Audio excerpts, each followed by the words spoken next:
Pak, kancaku kuwi to pengen nikah, tapi ora disetujoni karo wong tuane.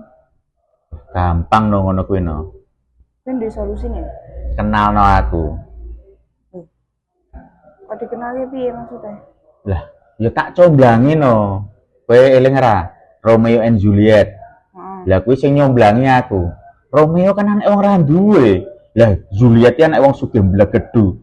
Mangan ngono cah cilik-cilik gur nganggo sambel korek. Juliet ki lho, kuwi sego anget wis nganggo abon ngono kae. Kuwi wong sugih ra mampu no ngono kuwi no. Tetapi Romeo ya wis kalang kabut ngono kae.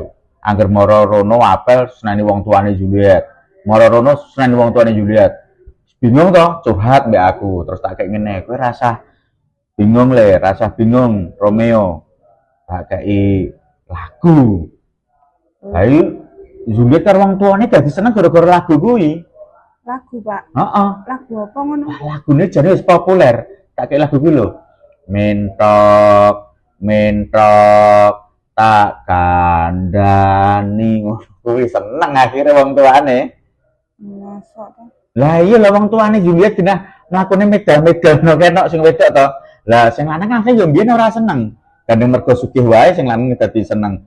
Mulane kuwi mentok-mentok nih dikira kaya ngenyak bojone ngenyak Mbak Juliet lho. Dadi Pak Juliet ki seneng karo Romeo gara-gara wani nyanyi mentok-mentok kuwi. Halu.